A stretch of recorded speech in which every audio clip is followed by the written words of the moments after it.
Very exciting situation here, everyone. There's some wild dogs, brilliant stuff, but also just through there, two leopards that Mike thinks are Hosana and Shongile. Now it's going to get bumpy. It's going to be a little bit difficult to move through here. There's the other dogs on top of this termite mound there.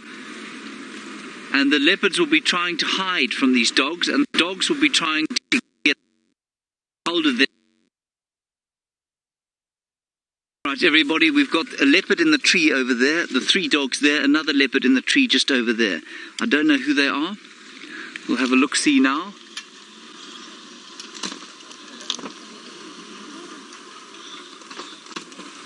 I can't tell who that is. I'm going to move around the other way. We'll just move a little bit closer, see if we can't get a better view of who's who. This is unbelievable stuff. I know the signal is a bit dodgy here. I'm sorry about that.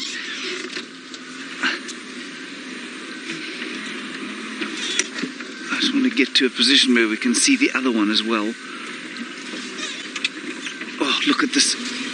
This is just phenomenal stuff.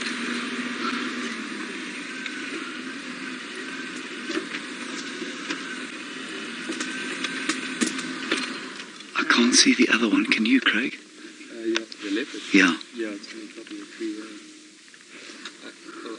It was, hey?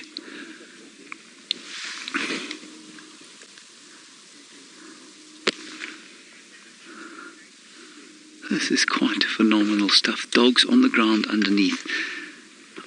I am going to... Who is this now? There's blood on this leopard in this tree in front of us.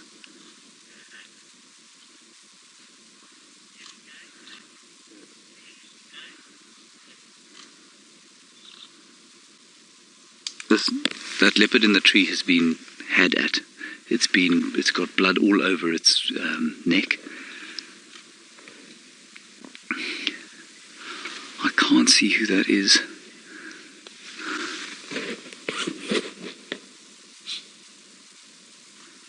Any help would be greatly appreciated, but these leopards are now safe for now. There we go. Who is that?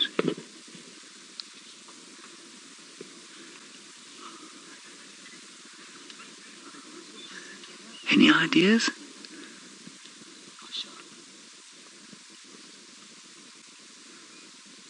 That's a 3-4.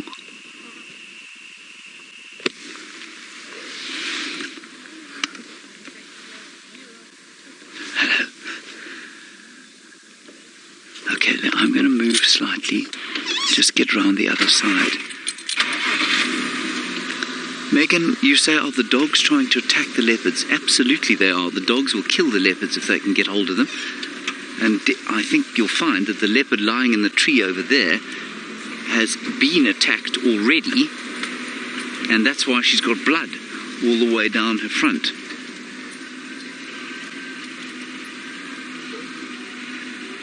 Now, I can't actually see the dogs anymore. The grass is so long through here. But I'm sure they must be around because the leopards are lurking in these trees. You all right? You got the dogs. There's a dog.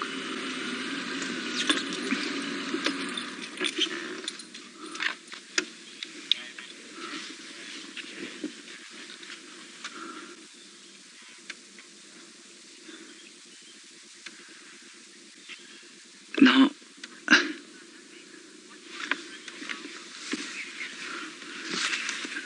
Mohammed, you say, what are a group of wild dogs called? They're called a pack. Does every...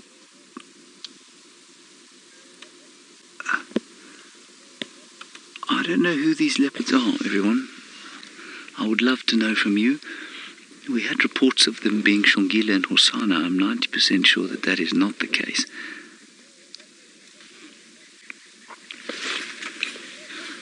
Hear the dog running to the base of the tree now. Other leopard coming down or thinking about coming down.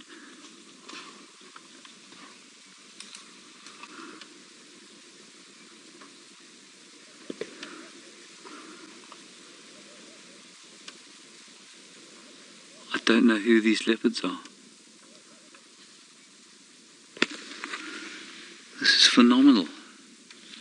It's absolutely astounding. Yeah, stations, this is not Chungile and Hosana. I'm not sure who they are.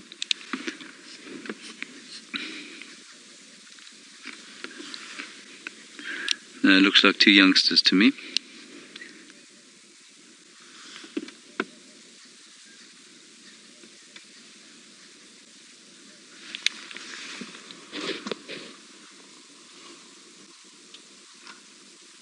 Looks like two young leopards.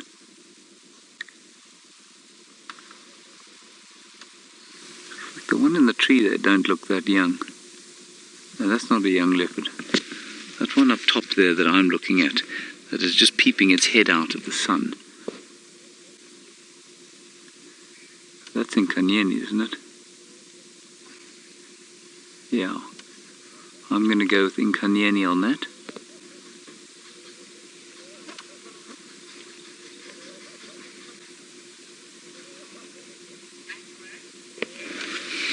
Yeah. And Aqua, you reckon this is Inkayeni and Vutomi? Yeah, I would agree. Stations, looks like one of these animals is Inkayeni, so I'm assuming the other one's a cub.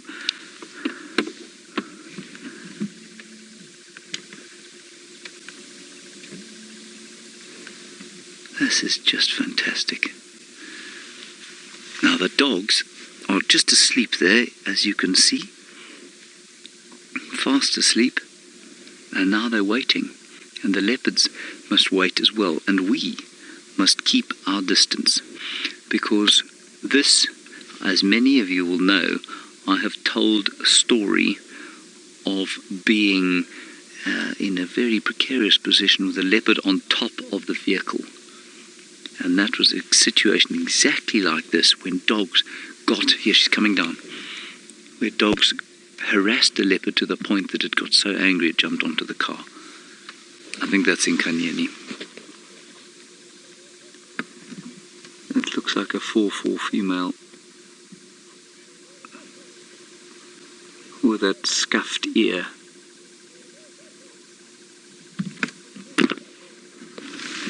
Good grief, this is fantastic stuff. And we've got a question about how long I think the wild dogs will wait for the leopards to come down. I have no idea, I'm afraid, at this stage. Sometimes they'll just get up and go, you know, they'll go and find something to eat. And sometimes they will wait patiently. If they've just eaten, they'll wait patiently. The leopards, of course, are the ultimately patient animals.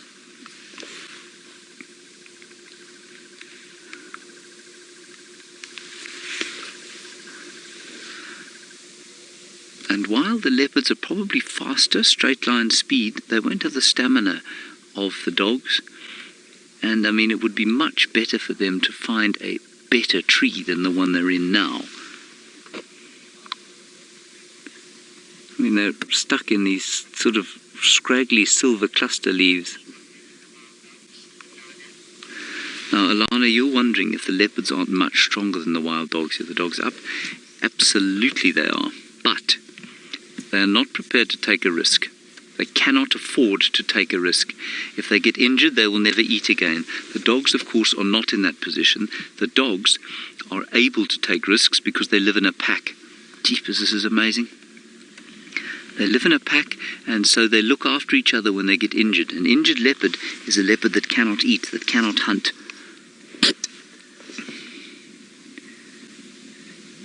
Now, the dogs are moving off towards the north now. I think you might find the leopards come down.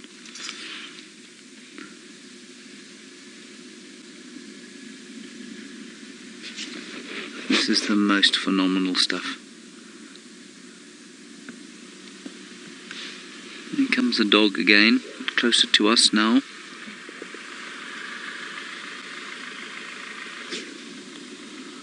I don't know where the other dog is. There are 3 of them.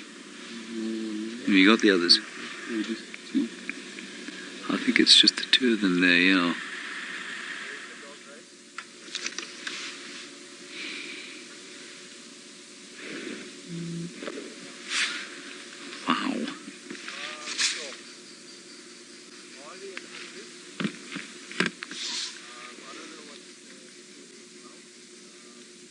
Let's maybe... I might sneak forward just 2 meters. Just so that we can see into that tree there.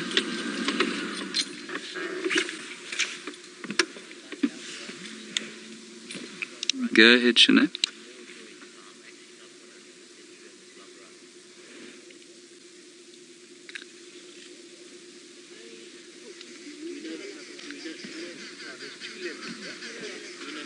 I'll see what I can do. They're very thick trees at the moment, Shanae. Yeah, Shanae's just asking. She said she saw Inkayeni yesterday and it looked like she had suckle marks on her. This is amazing stuff. Would all of you agree that that is Inkayeni?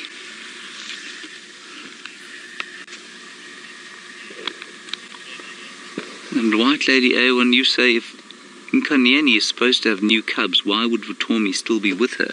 The answer is, well, he's not quite independent yet, and so it's not unusual for that to happen every so often, for a young male especially to be still in the territory with his mother, and yeah, so it's not, that wouldn't be that unusual. But I've seen Inkayeni once or twice in my life, so I mean, I'm pretty sure that that's who that is. That's who we're looking at. I've never met Vutomi before. That's who I assume that is over there.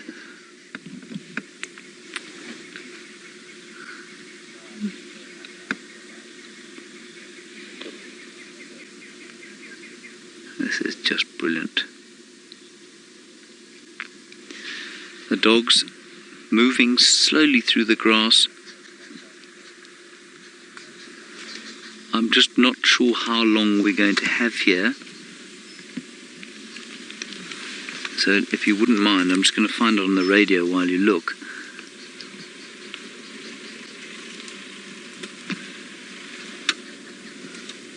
Mike, come in. Mike, confirm only one Chitwa vehicle allowed on CP at a time.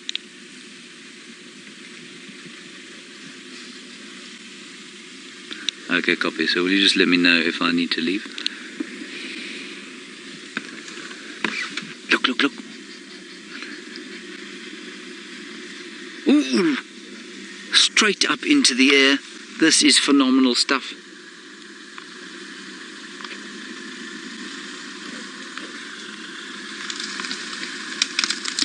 Trying desperately to get at that poor little leopard. And make no mistake, if they did catch the leopard, they would cop a hell of a beating at the same time.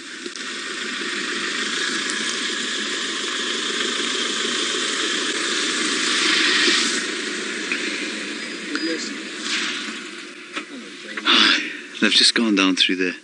Yeah. So what happened was they came across these wild dogs, and I think 2 leopards were in a tree or something, and they got down. Let's just move a little bit forward, everyone.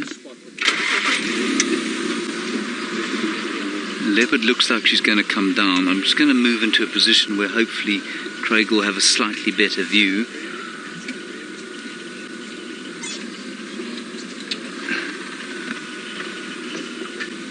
Okay, there you go. So James, Richard and Chris, you're confirming for me that this is Inkayeni. Have you got her there? Just up a bit. You should be able to get her head. I think the dogs are moving south. Let me move forward, Craig, as this is actually a shot of her face from where I'm sitting. There. Oh, I see my lower angle is allowing a view of her face. Sorry everybody, maybe I shouldn't have moved, but we're just going to wait for her to come down. Now Sandy, you're wondering which one is hurt. Vutomi, to me, looks like he's got blood on him. There he is. He's now looking out of the tree at us.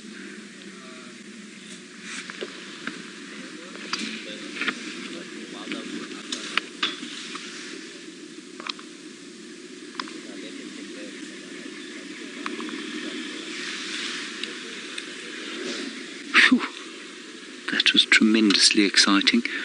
Now the dogs will sometimes pull a little bit of a ruse. I can just see them through there, through the long grass, and they'll kind of pull out and pretend that they're not interested.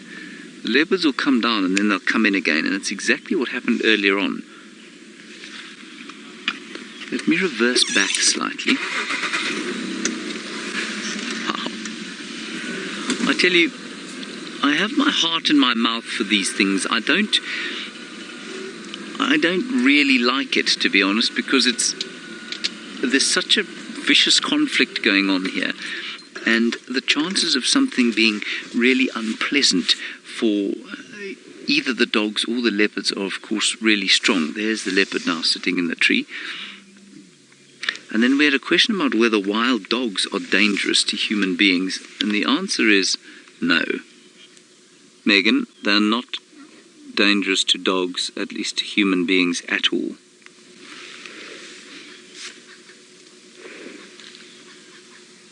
Whew. I tell you, we're going to stay with the leopards because the dogs, I'm afraid, are moving through some very, very thick bush. Well, Lightning Guy, here's your answer. You say, Lightning Guy, you say, are wild dogs prey for any other animal? Well, wild dog pups, absolutely to leopard.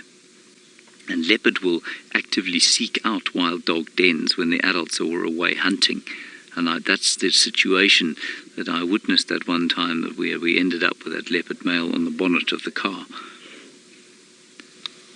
That leopard was looking for the dog den, he was sniffing around it, and the adults came back and they got hold of him.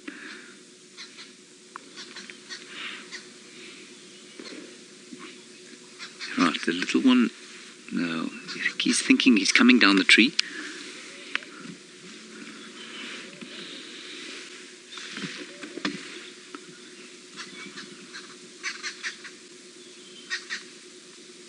He's looking to see the dogs. The fact that he's not down yet tells me that perhaps the dogs are actually still around and he can see them. I'm pretty sure she can see them.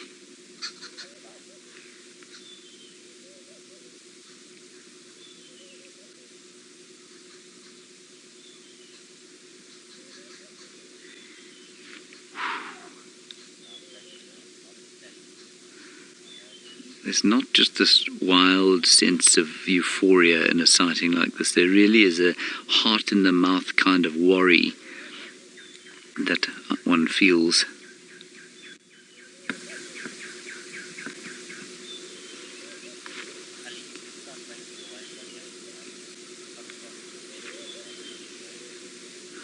Oh, isn't this wonderful? And look at that picture of the little leopard with his head down through the trees.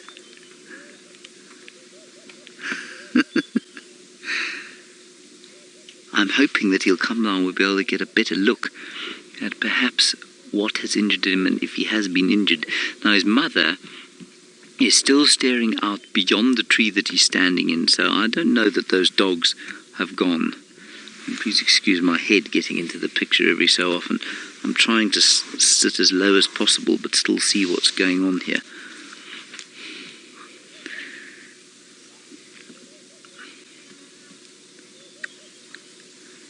The beauty of Cheetah Plains is that only one Chitwa vehicle is allowed here, so we can stay for a while. Paul, you say if one of the leopard was attacked, would the other one help? Well, I don't think that the cub would help its mum. I think maybe the mum might try and help the cub, except that this cub is a little bit old now. Does anyone know exactly how old Vutomi is?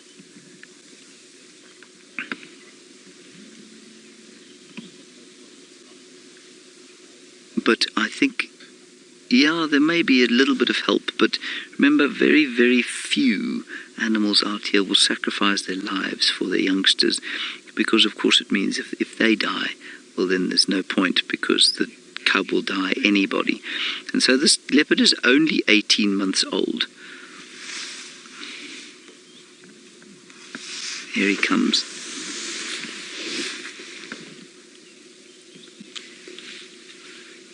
Now the dogs would have heard that if they'd been stopped and not moving.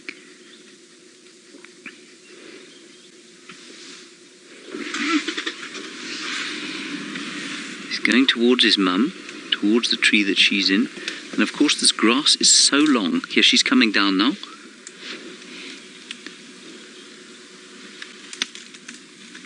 She comes. Whoa, big jump.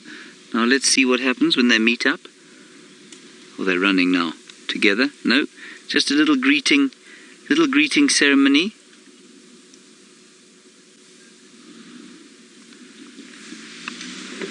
Okay, let's move.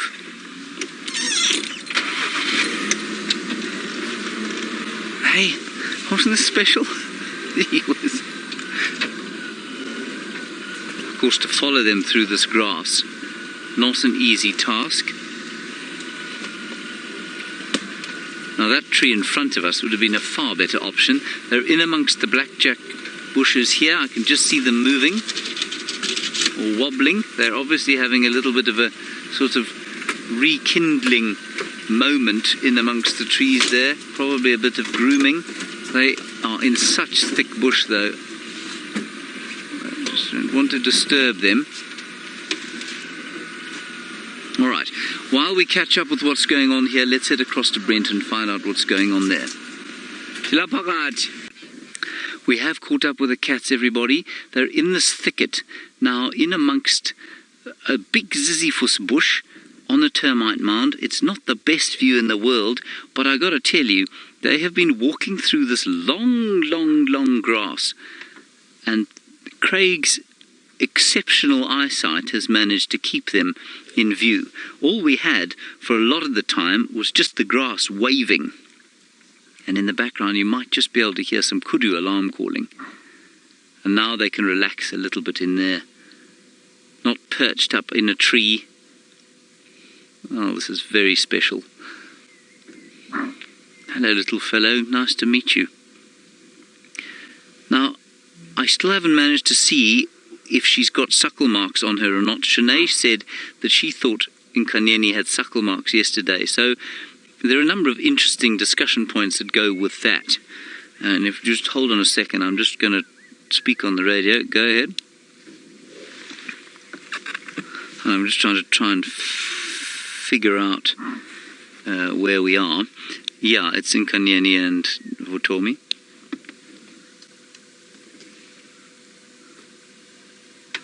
And the dogs have gone on to Mala. So we made the right decision to stay with these cats. All right, what we'll do is move around. So what's interesting here is that this is an 18-month-old male. She may have new cubs already, and that means that when we talk about our friend Karula, our great queen, our favourite, well, most of our favourites, I'm just going to try and drive around this termite mound. What it means, oh, here we go, right in front of us here. What it means is that she might actually be mating. Maybe she's just getting ready to have more babies.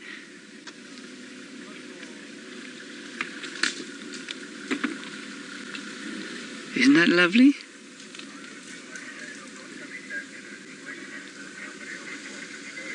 That's gorgeous. Look. And they're so different, these leopards. You know, we had reports maybe Shongile and Hosanna, and I saw this youngster and I thought, you just knew immediately that it wasn't either of them. I mean, they are, I couldn't tell you how I knew that, but they're just totally different, aren't they? Ja, Devon.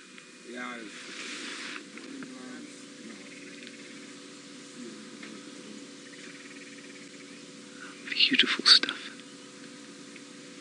So let's sit here for 2 minutes and then we'll try and drive around a bit and see if we can't get another view of Mrs.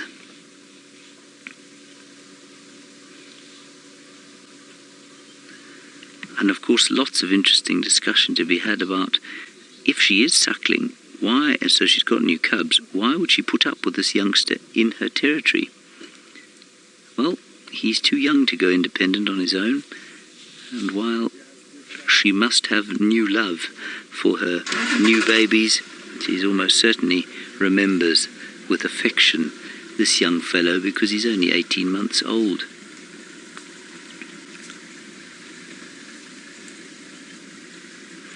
Now, in case you're wondering, Vutomi means life, which I think is a wonderful name for a leopard. Vutomi. It's very untraditional.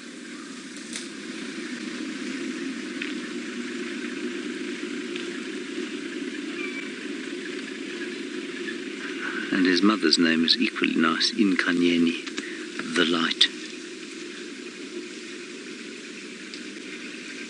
Now, just take a moment to appreciate how many leopards we have driven past as they've sat in this long grass. How many countless sightings, potential sightings, we could have had. But because, well, not all of us have got eyes like Craig, Batman, Zamet, well, we haven't managed to spend that much time with him. Let's go around the other side.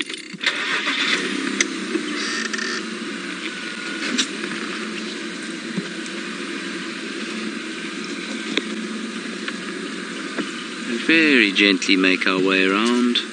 We're quite close by. We don't want to make too much noise. I'm not sure that we're going to get a better view, to be honest. We'll just see if we can't see Inkayeni. There isn't a better view of Vutomi, I'm afraid. He's put his head down now. No, I don't think we're going to see her either. We'll just stick the camera in there, Craig. I don't think that we're going to get her.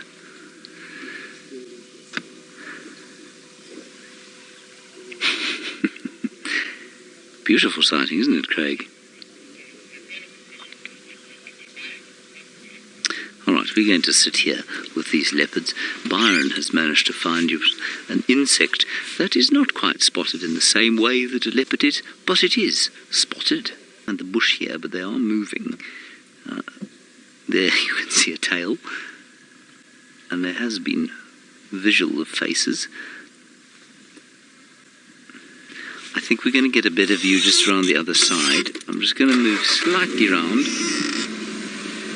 Yes, come on now. Yeah, there we go. Craig, if you put the camera in there. How's that? All right?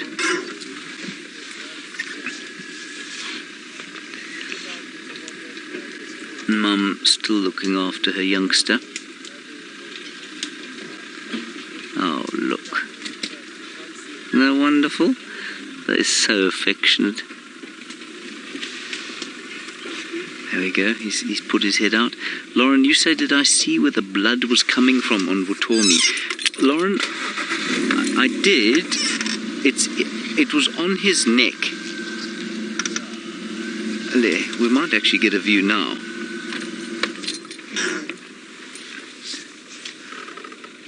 It was on his neck, I thought, but I don't see any of it now. Well, there you can see the discoloration, but his mum's been cleaning him.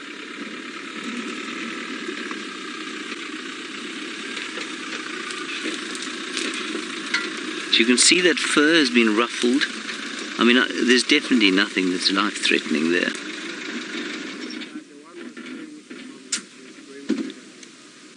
What's also interesting, of course, is his size compared with Hosana's. He's nothing like a stocky. Totally different shape animal. It's as different as my build is to Brent Leo Smith's build, which is, I think, quite unusual for animals. You know, most impala males, at first sight, certainly, look to be almost exactly the same build as each other. Humans are a lot more varied.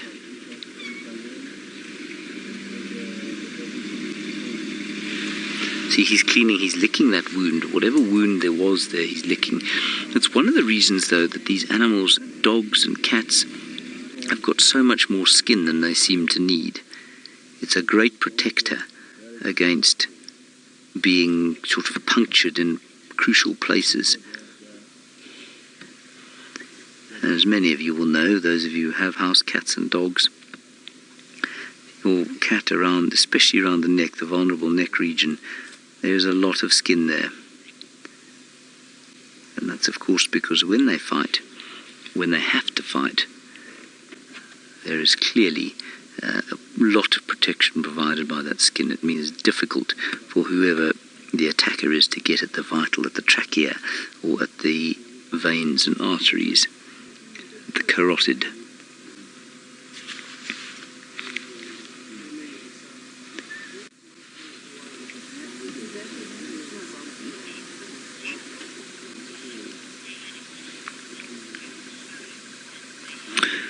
Well, Deborah, that's possible. You say perhaps they had a kill and maybe the dog stole it. Yes, it's certainly possible. Inkayeni was seen yesterday, though, and not on a kill. Well, it's not to say she didn't kill during the night, but that's certainly possible, Deborah. It just would be quite a coincidence for him to have had blood in that vulnerable neck region, straight, with the presence of the dogs there. Oh, he's so tired. He's had a horrible morning. The worst kind of morning. And he'd do well to just hang with Mum for the next little while. Because she, of course, will probably remain slightly more alert than he will. He'll be exhausted. He'll be absolutely shattered. The adrenaline that was pounding through his body as he shot up that tree and then waited to defend himself if he had fallen out, nervous that he was going to fall out, that adrenaline now will be ebbing from his endocrine system. And I don't know if any of you, if you get a big shock, if you get very frightened by something, the immediate aftermath is a crushing sense of fatigue. And so that is what he will be feeling right now. He will be feeling a crushing sense of fatigue. But a leopard cannot ever relax completely. They must not.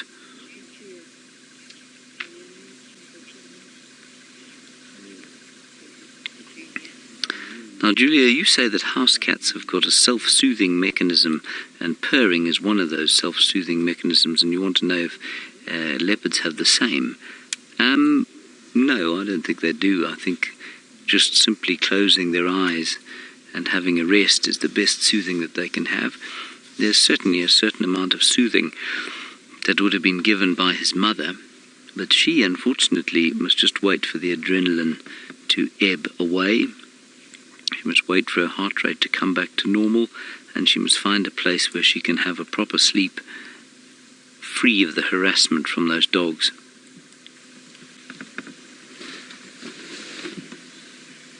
Can you see her there, Craig? She's just inside. I can see one or two spots every so often.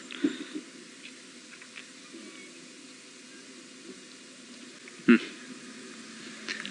was going to tell Aubrey that he might want to come around this side, and I think he's got a view of her.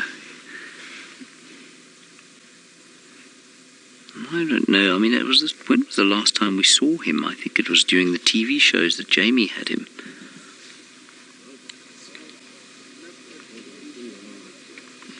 He's looking towards his mum constantly.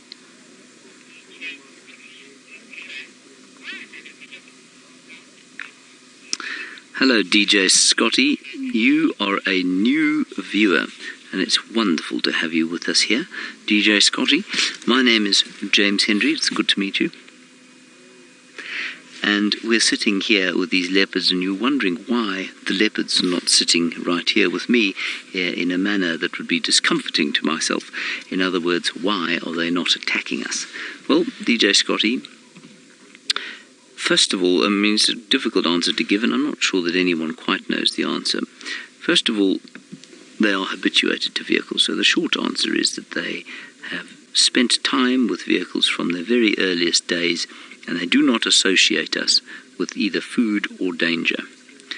Now, as human beings, most animals don't associate us with food, certainly not out here in Africa. Most animals associate us with danger. They associate us with a threat. And so what they do is that most aggressive responses that you receive from an animal is born of fear. Now, there's no such reaction from these cats because they are used to us. They know that the vehicles mean no harm, and they know that their experience of us is one of relative sensitivity, so we're around, but we don't really affect their lives, certainly not to their knowledge anyway.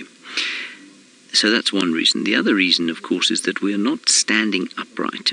And some people will tell you that they don't recognize human beings on the back of these vehicles, that they only see a shape. And to some extent that might have some validity.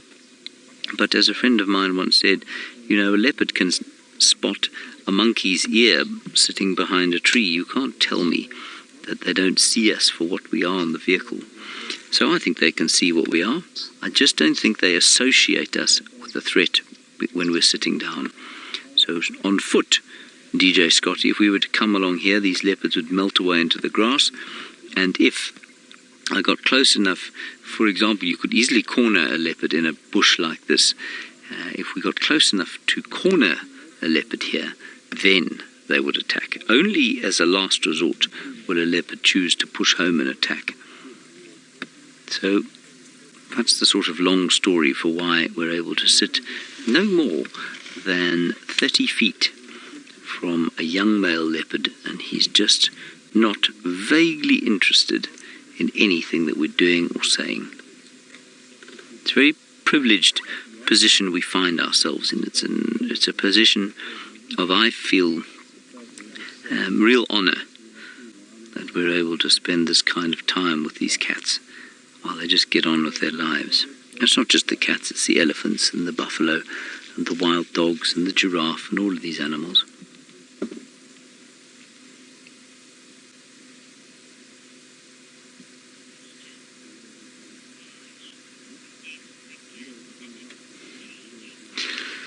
Now, Marge, this is the kind of worm can that you open at your peril.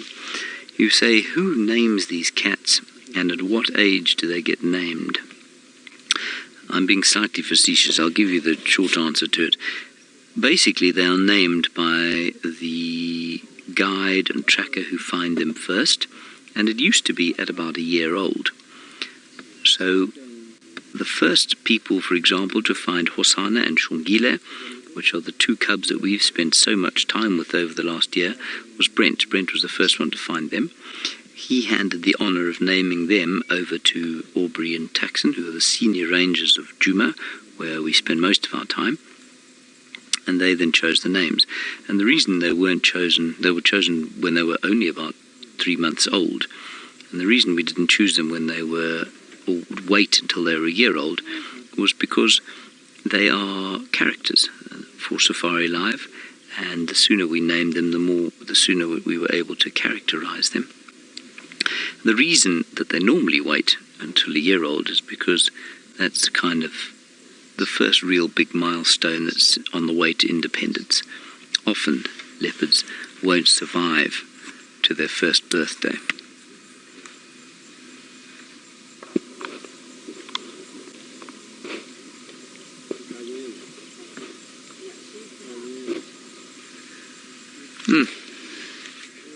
Lying down again. Well, Sierra, that's a good question. Where would a leopard keep a newborn from predators? Sierra, normally in a cave or in under an overhang in a drainage line or in a riverbed, in a dry riverbed. Sometimes they'll take them into a termite mound. So like this termite mound here, it would have been opened up by an aardvark at some stage, an aardvark digging for termites and ants. And when that happened, then, it opens up space. Growling at his mum. And when that happens, that opens up space, and sometimes it's a good place for leopards to give birth.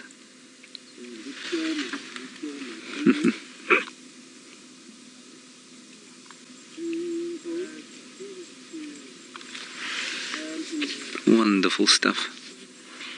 Scratching and sharpening his little claws.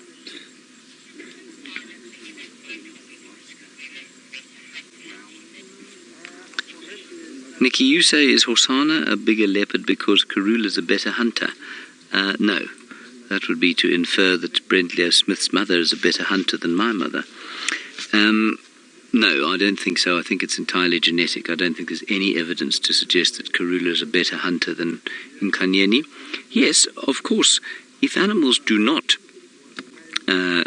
eat sufficiently, especially in the very early years or early months of their lives, they can be stunted for life. He's not stunted. I think that Hosanna is just particularly stocky. I don't think he's shorter than Hosanna. I think he's the same height. I just don't think he's quite as stocky. And so I don't think it's got anything to do. I'm sure it's almost 99% genetics. I don't know who his father is. We think it's probably Shivambalana. Shivambalana is not the same size as Tingana, so his father is probably a little bit smaller than Hosanna's father. And who knows what genes she's carrying, some big and small sizes.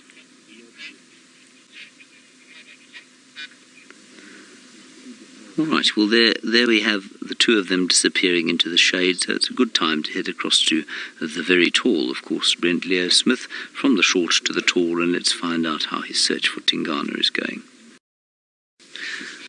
There we are, everybody. They've moved off now, and I think that they're going to go into the thick bush. I might go and climb a tree, might do a little bit of hunting. We're going to follow them for the next 2 or 3 minutes. But this bush, the grass is so long and the bush is so thick that I think it'll probably be more trouble than it's worth after we've had such a wonderful sighting of them.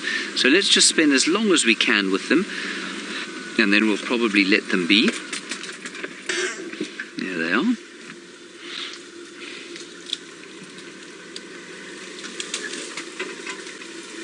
Not sure.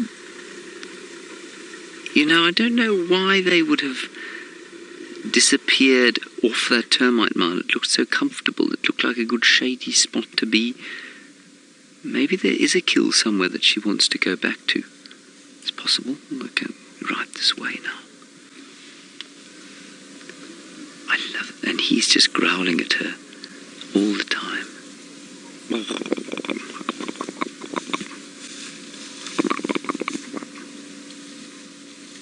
He's desperate for affection.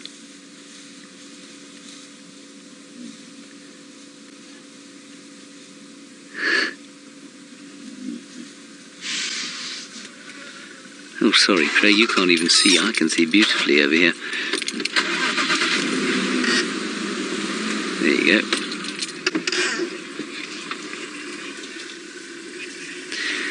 Well, Dingo, you say, is there vocalization between mother and cub when they are when they're in danger? I don't think there's a huge amount, no. I think they tend to be very silent when they're in danger. They're going back towards that tree.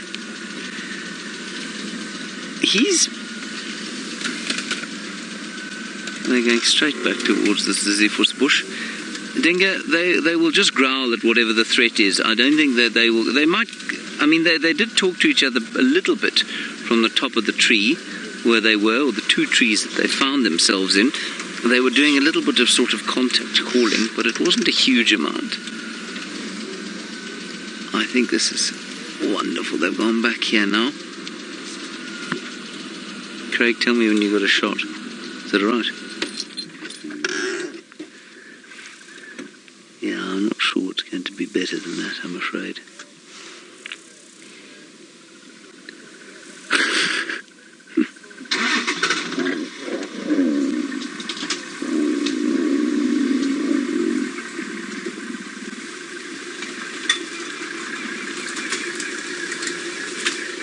See, she's looking at us now. She looks pretty relaxed, I must say. She was just giving us a little bit of a hairy eyeball there.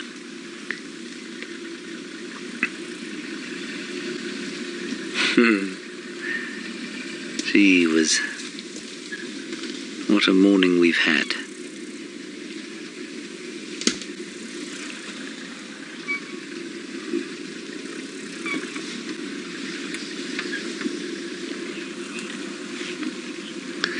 No, Kale Swift, you say, is this their normal territory or are they encroaching? Kale Swift, they're in completely the normal spot for her to be. This is her territory. She's in the middle of her territory. Her territory extends pretty much most of Cheetah Plains. Well, certainly most of the eastern portions of Cheetah Plains, the eastern 3/4 of Cheetah Plains. Isn't that a wonderful shot there of how hidden she is?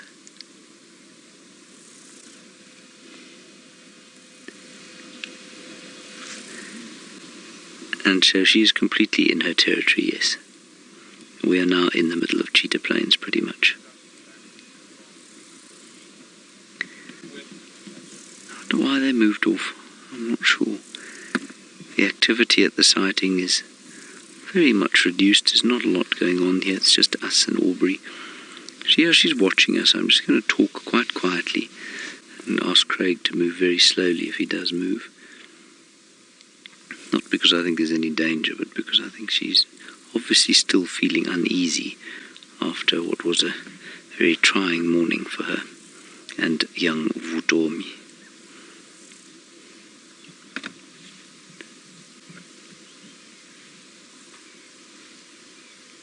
Craig, are you being bitten by flies there? Spider running up my arm. Ah, Craig had a spider running up his arm.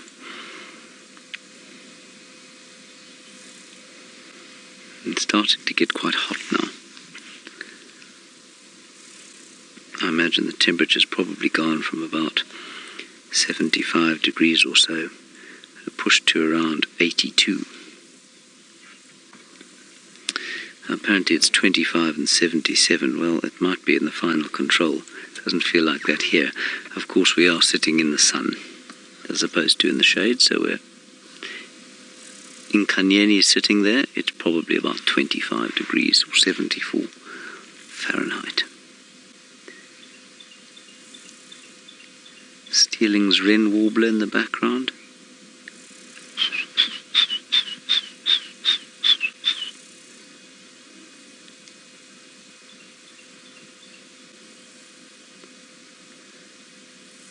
And that expectation of the morning now completely dissipated into the peace of the mid-morning. There's so many wonderful times of day here, and there are markers, there are different times when the different atmospheres sort of kick in. Obviously the dawn is the first one, and this for me is the second one. It's like the morning is not over, but the expectation of the morning is complete, and now we move into the peace of the midday.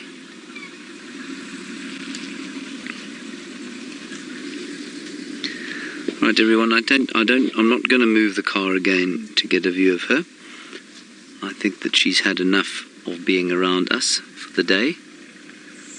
And so I think if we lose her again, we're going to move out of the sighting, have a quick look in the Cheetah Plains clearings and just see if those wild dogs haven't come back. And then we'll head back towards Djuma.